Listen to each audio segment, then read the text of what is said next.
दोस्तों चलिए आज की वीडियो शुरू करते हैं।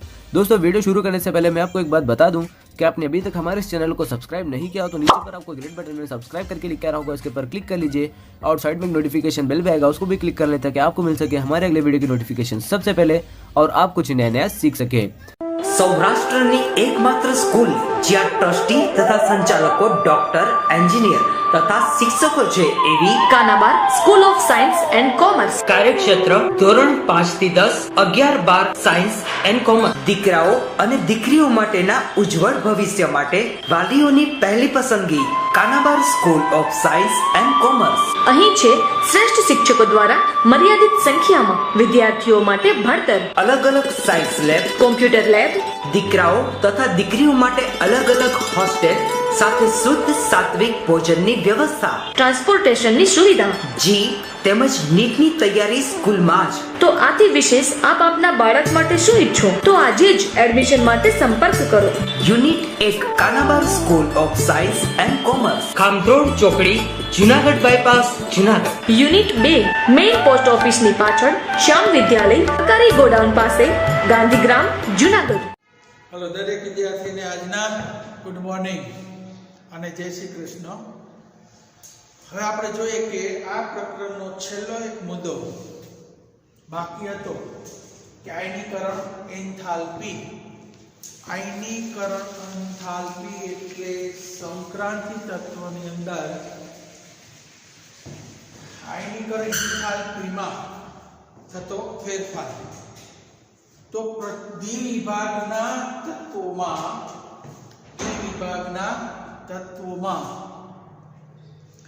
जेम परमाणु क्रमांक बढ़तो जाए तेम अंदरनी डी कक्षकमां इलेक्ट्रॉन उमेरातो जाए। आथी केंद्रनो धन वीजभार वधतो जाए। आथी इलेक्ट्रॉनों केंद्र तरफनुं आकर्षण बळ वधवाथी डाबी बाजुथी प्रथम श्रेणीना तत्वोमां डाबी बाजुथी जमणी तरफ जता એટલે કે શ્રેણીમાં ઉપરથી નીચે તરફ જતા આયનીકરણ એન્થાલ્પીમાં વધારો થાય છે।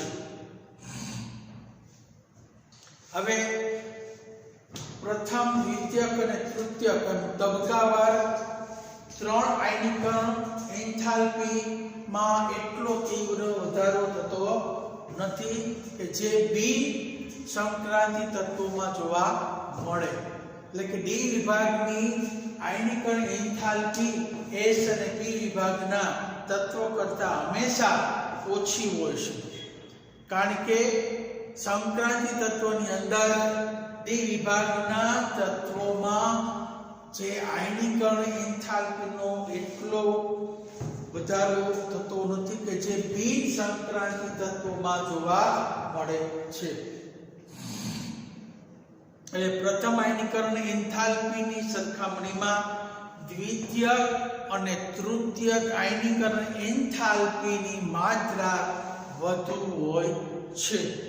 એટલે કે દ્વિતીયક અને તૃતીયકની અંદર આયનીકરણ એન્થાલ્પીનું મૂલ્ય હંમેશા વધુ હોય છે। હવે 3D શ્રેણીના જે તત્વો છે કે સ્કેનેડિયમ, બ્રિટેનિયમ, વેનેડિયમ, 3D શ્રેણીના તત્વોની પ્રથમ આયનીકરણ એન્થાલ્પી છે એની જે નિયમિતતામાં બહુ મોટો તફાવત હોતો નથી। એટલે કે પ્રથમ આયનીકરણ એન્થાલ્પીમાં ઘણી અનિયમિતતા ઘણી ઓછી જોવા મળે છે, કારણ કે 3D સંક્રાંતિ શ્રેણીના તત્વોની પ્રથમ આયનીકરણ એન્થાલ્પીમાં અનિયમિતતા ઓછી જોવા મળે છે। હવે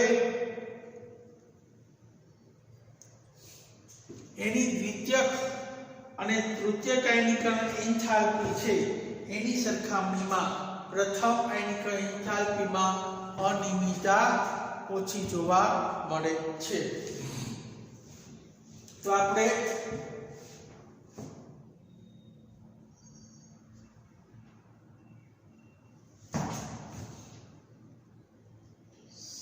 संक्रांति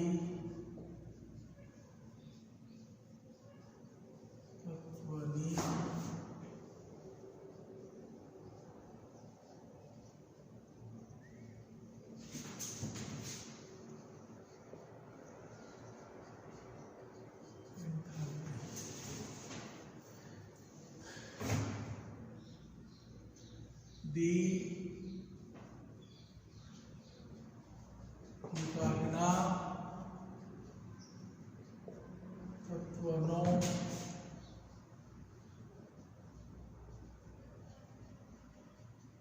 ક્રમાંક વધતા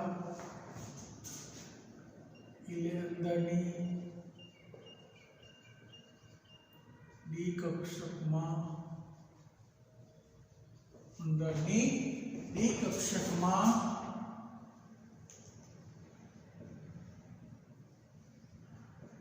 ઇલેક્ટ્રોન ઉમેરાતો જાય છે અને કેન્દ્રીય વીજભાર વધતો જાય છે.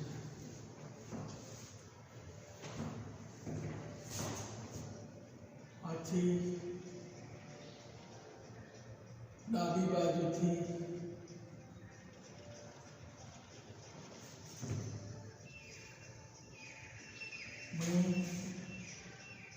બાજુ તરફ જતા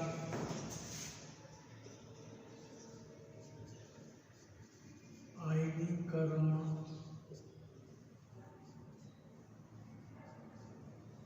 એન્થાલ્પી એન્થાલ્પીમાં ક્રમશઃ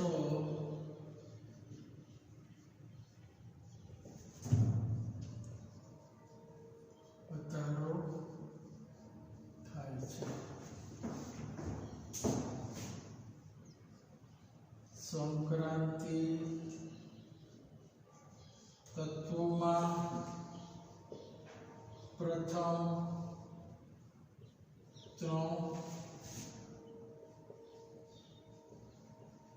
3 આયનીકરણ એન્થાલ્પી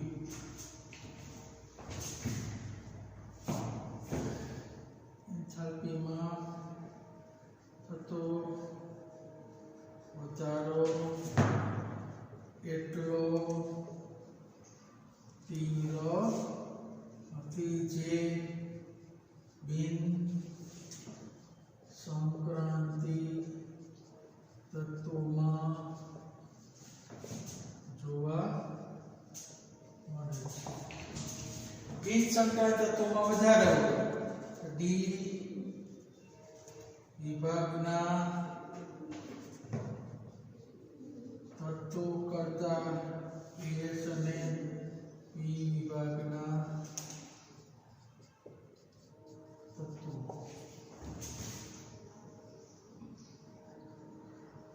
આયનીકરણ એન્થાલ્પી.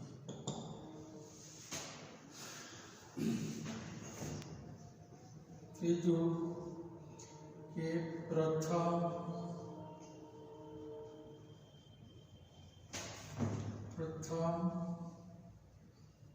આયનીકરણ એન્થાલ્પી નું મૂલ્ય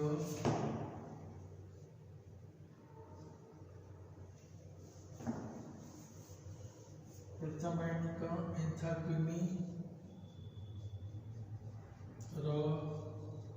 કમાણીમાં દ્વિતીય અને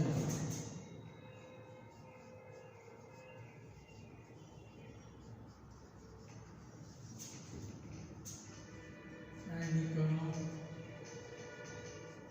એન્થાલ્પી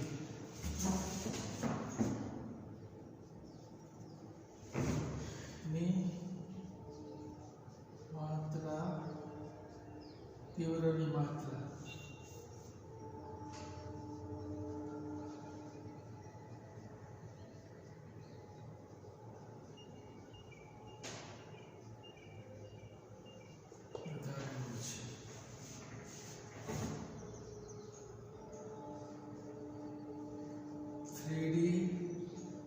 શ્રેણીના તત્વોની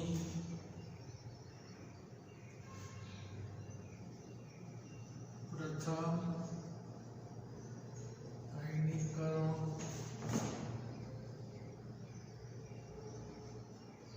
એન્થાલ્પીમાં અનિયમિતતા પ્રમાણમાં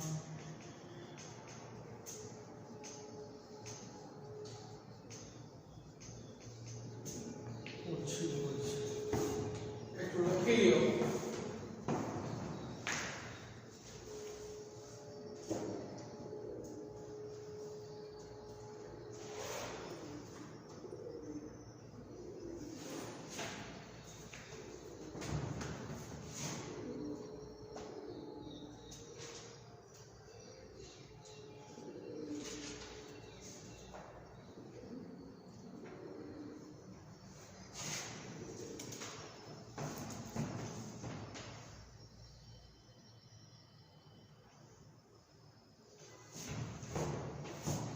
હવે એક ઇલેક્ટ્રોન દૂર કરીએ આપણે ફોરેસ, તો ફોરેસ અને 3D કક્ષકોની સાપેક્ષ ઊર્જામાં ફેરફાર થાય છે. હવે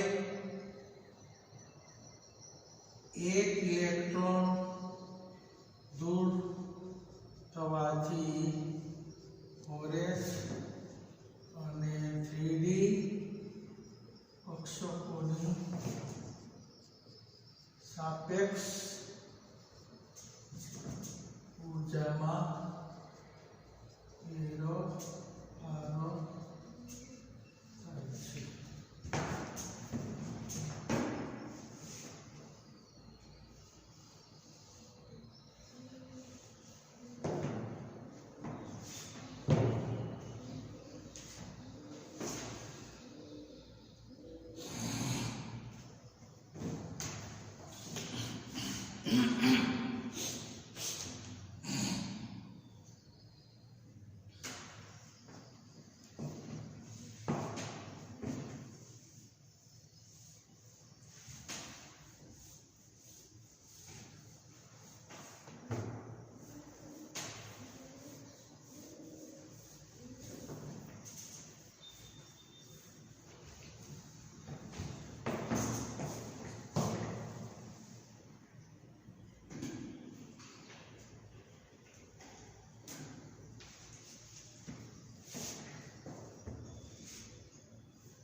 હવે ડી વિભાગના તત્વો આયનો બનાવે ત્યારે n-1 ડી કક્ષક કરતા પ્રથમ NS કક્ષકમાંથી ઇલેક્ટ્રોન દૂર થાય છે. એટલે આનો એક નિયમ છે કે 3D કક્ષકમાંથી ઇલેક્ટ્રોન દૂર થવો જોઈએ, એને બદલે NS કક્ષકમાંથી ઇલેક્ટ્રોન દૂર થાય છે પહેલા. હવે 3D શ્રેણીમાં સ્કેનેડિયમ, 3D શ્રેણી એટલે પ્રથમ સમક્રાંતિ શ્રેણી. 3D શ્રેણીમાં સ્કેનેડિયમ થી ઝિંક તરફ આપણે જઈએ તેમ પરમાણુ પ્રમાણ વધતો જાય તેમ અંદરની 3D કક્ષકમાં ઇલેક્ટ્રોન ઉમેરાય. ત્યારે બાહ્ય કક્ષકના ફોરસના બે ઇલેક્ટ્રોન એકબીજાને પરિરક્ષિત કરી તેમની તુલનામાં 3D ના ઇલેક્ટ્રોન એ ફોરસના ઇલેક્ટ્રોનને વધારે પરિરક્ષિત કરી શકે છે. તો 3D શ્રેણીના તત્વો સ્કેનેડિયમથી ઝિંક તરફ જાય એમ પરમાણુ ક્રમાંક વધતા 3D કક્ષકમાં ઇલેક્ટ્રોન ઉમેરાતો જાય છે. આથી ફોરસના બે ઇલેક્ટ્રોન જે પરિરક્ષિત કરે તેના કરતા 3D ના ઇલેક્ટ્રોન એ ફોરસ કક્ષકના ઇલેક્ટ્રોનને વધુ પરિરક્ષિત કરી શકે છે.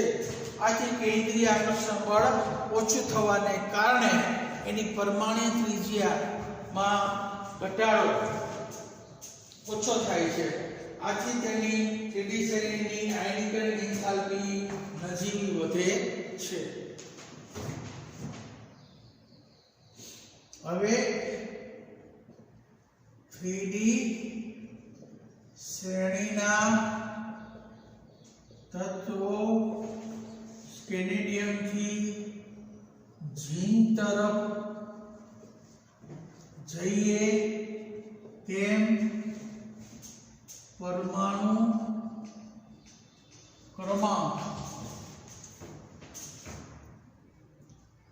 વધવાની સાથે ઇલેક્ટ્રોન 3D કક્ષકમાં ઉમેરાતો જાય છે. પરંતુ ફોરસના બે ઇલેક્ટ્રોન ની પરિરક્ષિત થવાની તુલનામાં 3D નો એક ઇલેક્ટ્રોન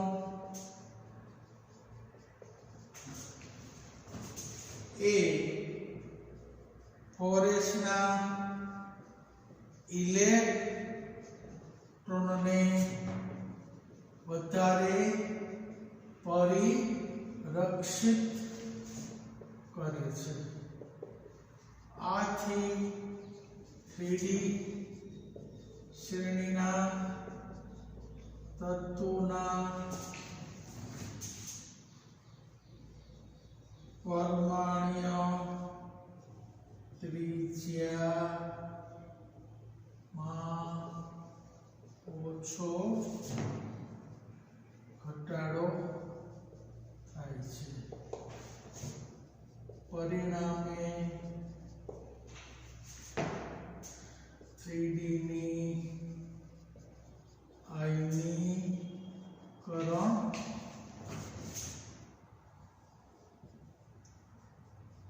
એન્થાલ્પીમાં નજીવો વધારો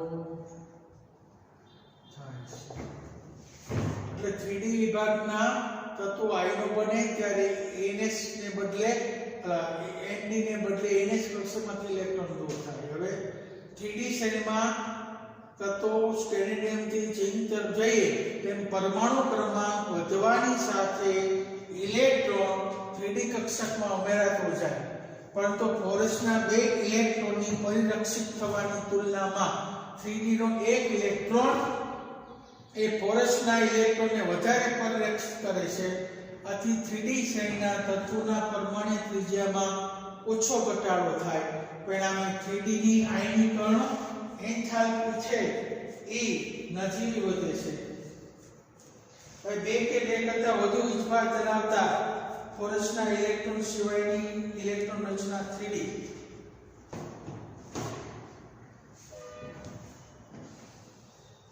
બે કે હવે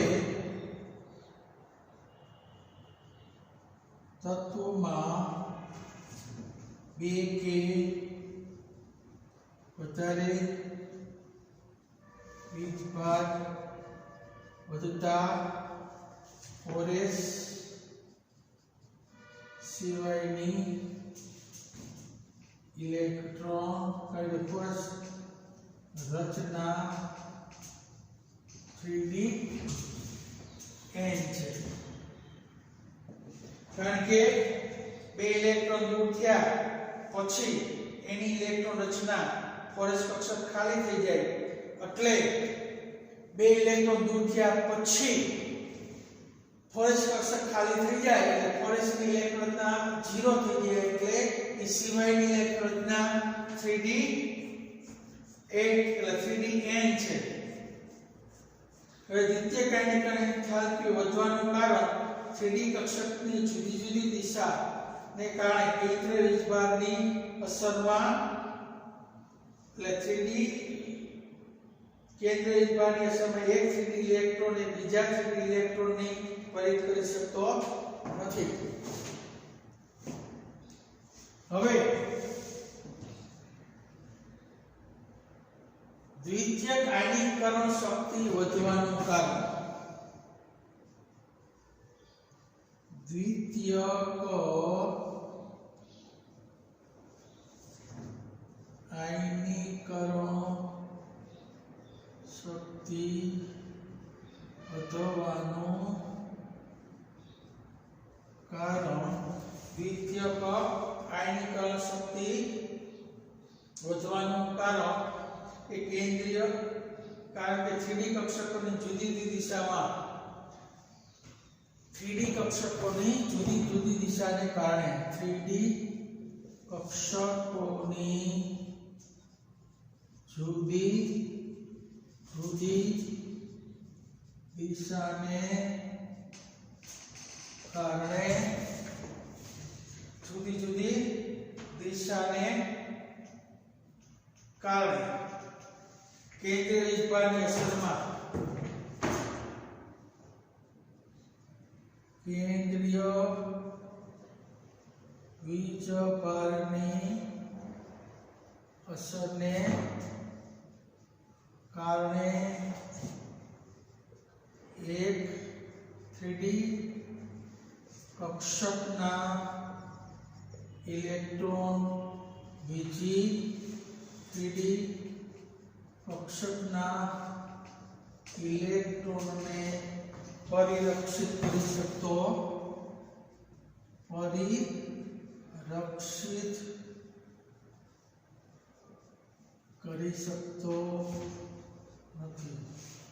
કારણ કે 3D કક્ષકની જુદી જુદી દિશાને કારણે 3D નો એક ઇલેક્ટ્રોન બીજા 3D ના ઇલેક્ટ્રોનને પરિરક્ષિત કરી શકતો નથી તેમ છતાં દ્વિતીયક અને તૃતીયક આયનીકરણ એન્થાલ્પીની સ્થિરતા વધવાનું વલણ છતાં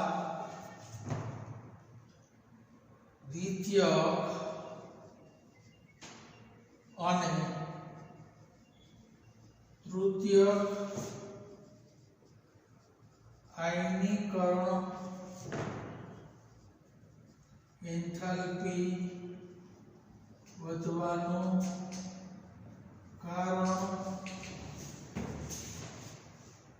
કે Mn+2 અને Fe+3 ના સ્થિરતામાં વધવા તો વધારો 3D ફાઇલ જેવી રચના જવાબદાર 3b+2 અને ab+3 ના આમાં થતો વધારો 3d5 જેવી રચના જવાબદાર થાય એટલે દ્વિતીયક અને તૃતીયક આયનીકરણ એન્થાલ્પીમાં વધારાનું કારણ એની સ્થિરતા જવાબદાર હોય છે। તો આયનીકરણ એન્થાલ્પીનો મુદ્દો અહીંયા આપણે જોવાનું કે આયનીકરણ એન્થાલ્પી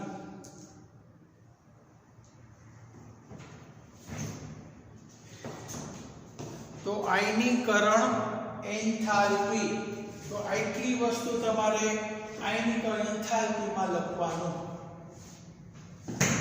આ એનો છેલ્લો મુદ્દો હતો। હવે આપણે આ પ્રકરણ અહીંયા પૂર્ણ થાય છે।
હવે અહીંયા ચેપ્ટર નંબર 4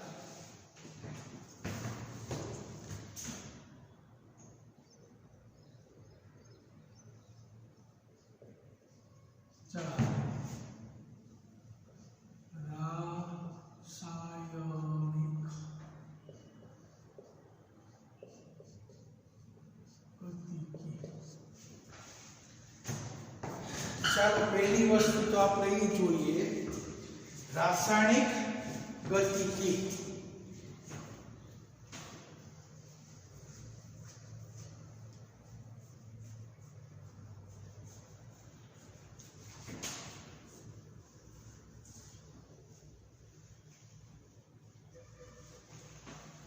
કે રાસાયણિક ગતિકીમાં રાસાયણિક ગતિકીનો અર્થ કે કોઈ પણ રાસાયણિક પ્રક્રિયા છે એ કેટલી ગતિમાં થઈ અને કેટલા સમયમાં એ પ્રક્રિયા પૂર્ણ થઈ અને એ પ્રક્રિયાનો પ્રક્રિયા વેગ કેટલો જોવા મળે। તો પ્રક્રિયા વેગ સાથે રાસાયણિક ગતિ આધાર રાખે। હવે કોઈ પણ રાસાયણિક પ્રક્રિયા જે છે એ પ્રક્રિયા વેગને આધારે કેવી રીતે થાય તેની સમજૂતી આ પ્રકરણમાં કરવામાં આવે છે। તો સામાન્ય રીતે વેગને આધારે રાસાયણિક પ્રક્રિયાઓ 3 પ્રકારની જોવા મળે। વેગને આધારે રાસાયણિક પ્રક્રિયાઓ 3 રીતે જોવા મળે। પહેલી પ્રક્રિયા ત્વરિત અને ઝડપી થાય। કેટલીક પ્રક્રિયાઓ એવી હોય કે તરત જ અને ઝડપી થઈ અને નિપજ મળી જાય। દાખલા તરીકે સિલ્વર નાઇટ્રેટ AgNO3 ના દ્રાવણમાં સોડિયમ ક્લોરાઇડનું દ્રાવણ ઉમેરીએ આપણે તો તરત જ ઝડપથી સિલ્વર હેલાઇડ એટલે કે સિલ્વર ક્લોરાઇડના અવક્ષેપ મળે છે, જે ત્વરિત અને ઝડપી પ્રક્રિયા છે।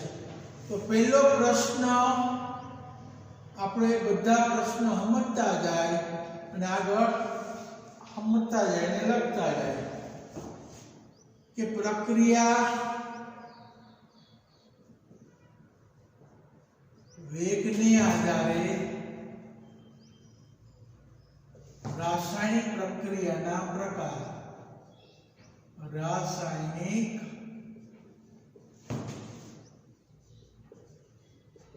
પ્રક્રિયાના પ્રકારો જણાવો. તો પ્રકાર કેટલા? પ્રકારો 3 છે.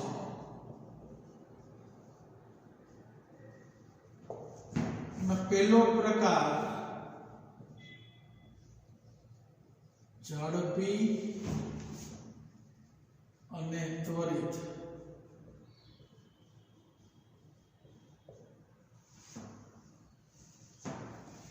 કેટલીક રાસાયણિક પ્રક્રિયાઓ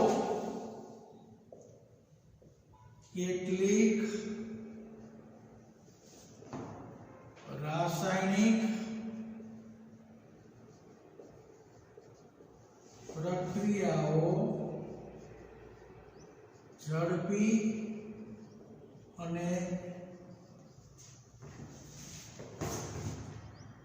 ત્વરિત હોય છે. જેમ કે AgNO3 ના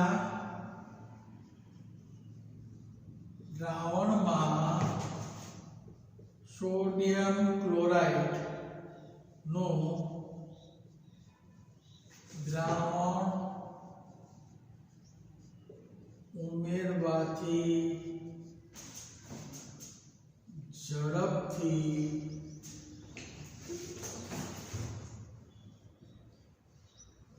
HCl અવક્ષેપિત થાય છે. તો AgNO3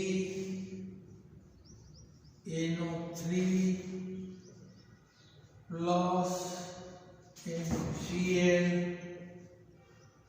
AgCl પ્લસ NaNO3 ઝડપી અવક્ષેપ.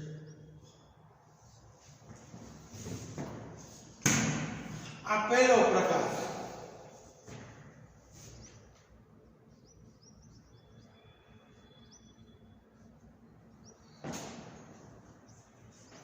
મધ્યમ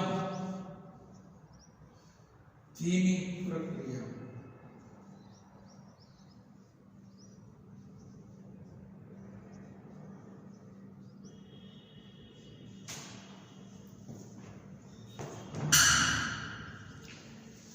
કેટલીક રાસાયણિક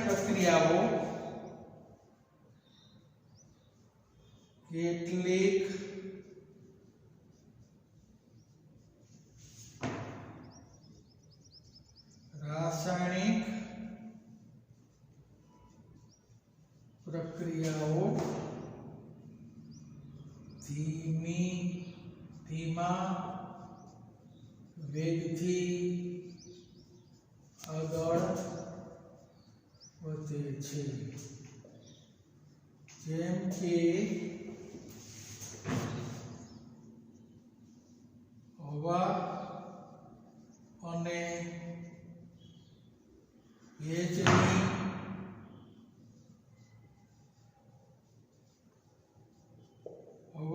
ભેજની હાજરીમાં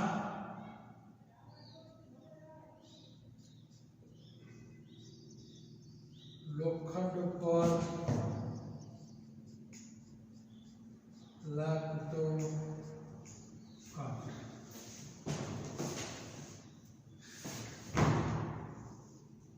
અને ત્રીજો પ્રકાર છે મધ્યમ ગતિ.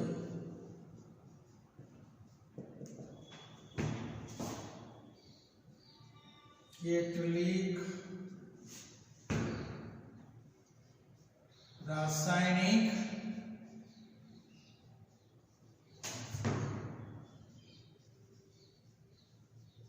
પ્રક્રિયાઓ મધ્યમ વેગથી થતી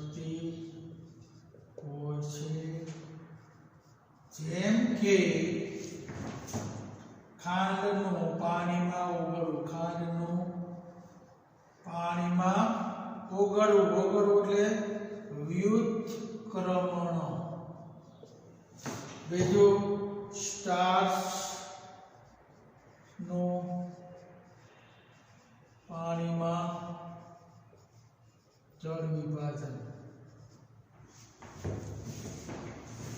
એટલે 3 પ્રકાર પ્રક્રિયાઓના, રાસાયણિક પ્રક્રિયાઓના પ્રકારો છે વેગને આધારે. પહેલો પ્રકાર ઝડપી અને ત્વરિત પ્રક્રિયા. કેટલીક રાસાયણિક પ્રક્રિયાઓ ઝડપી અને ત્વરિત હોય છે, જેમ કે સિલ્વર નાઇટ્રેટના દ્રાવણમાં સોડિયમ ક્લોરાઇડનું દ્રાવણ ઉમેરવાથી ઝડપથી સિલ્વર ક્લોરાઇડ AgCl અવક્ષેપિત થાય છે. એટલે અવક્ષેપિત થઈ ગયા. ઝડપી. ધીમી પ્રક્રિયાઓ. કેટલીક રાસાયણિક પ્રક્રિયાઓ ધીમા વેગથી આગળ વધતી હોય છે, જેમ કે હવા અને ભેજની હાજરીમાં લોખંડ ઉપર લાગતો કાંટો.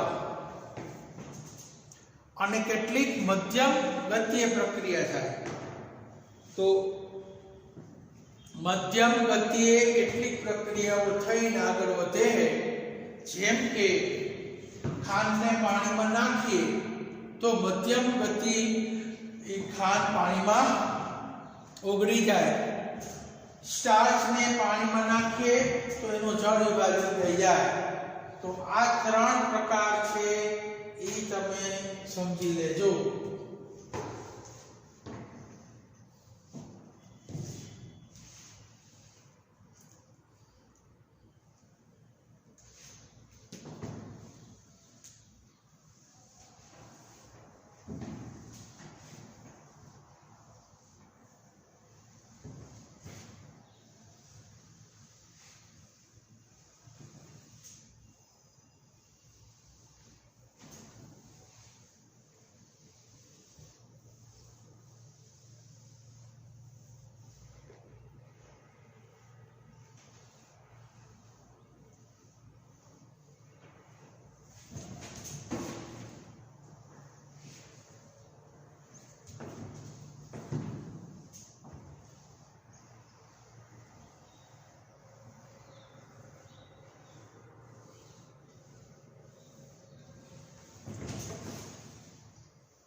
ચાલો હવે આપણે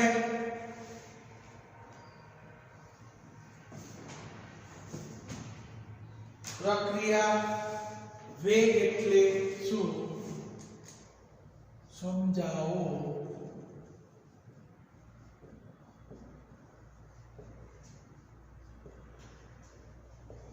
એટલે શું સમજાવો. તો પ્રક્રિયા વેગ એટલે શું, તો એના માટે આપણે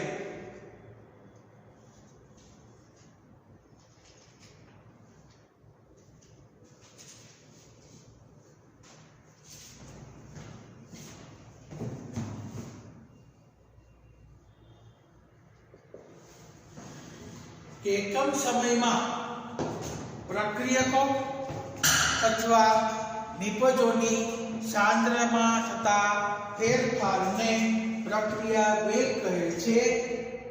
એકમ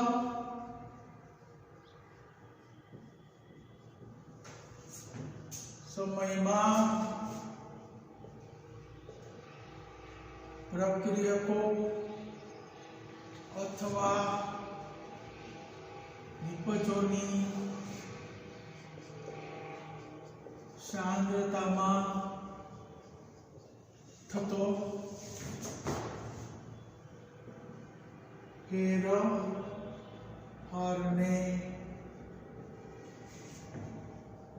પ્રક્રિયા વેગ કહે છે. પ્રક્રિયકોની सांद्रता घटाड़ता प्रक्रिया वेग घटे अने सांद्रता वधारता प्रक्रिया वेग વધે છે। હવે એક કાલ્પનિક પ્રક્રિયા અચળ કદે અને નિયત તાપમાને નીચે પ્રમાણે થાય છે। હવે ઉદાહરણ આપીએ। એક કાલ્પનિક પ્રક્રિયા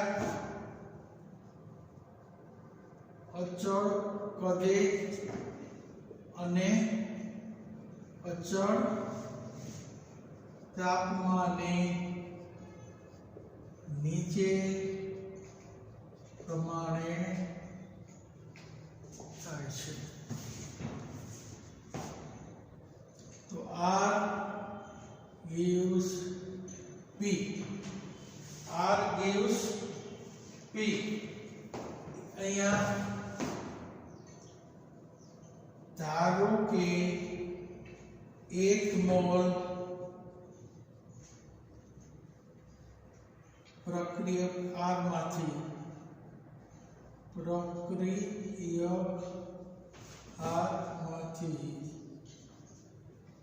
एक मोल निपज P बने छे।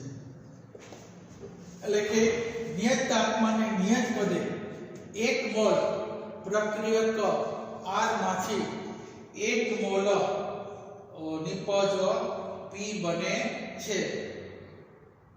હવે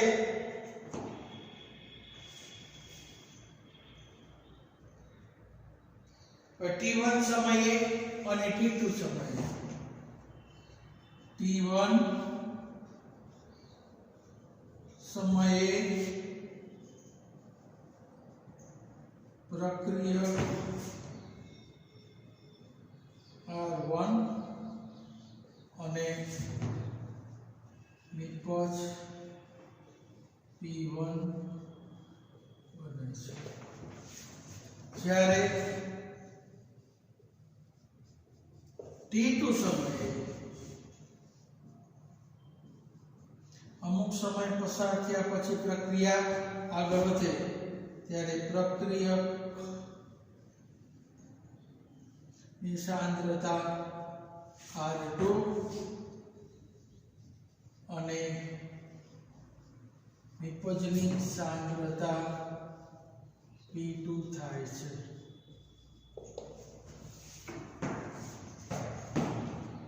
હવે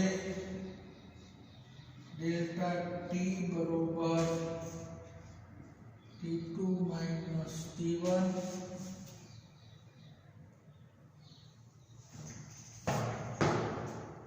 डेल्टा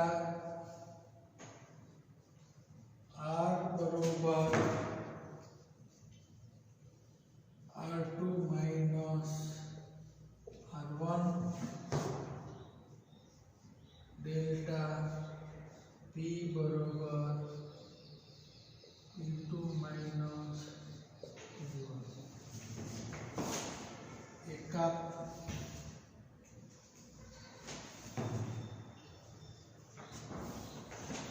फेरफार समय में थतो फेरफार प्रक्रियकोनी सांद्रता में थतो फेरफार અને નિપજની સાંદ્રતામાં થતો ફેરફાર। ચાલો હવે આજનું લેક્ચર પૂરું થયું। હવે આપણે આજની ડેઈલી ટેસ્ટ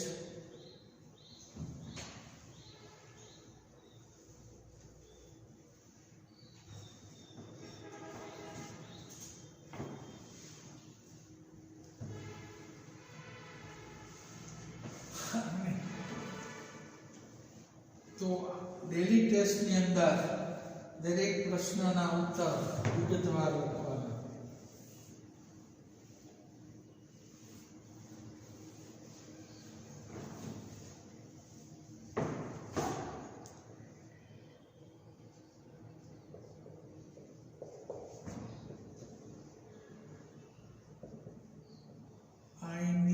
કરો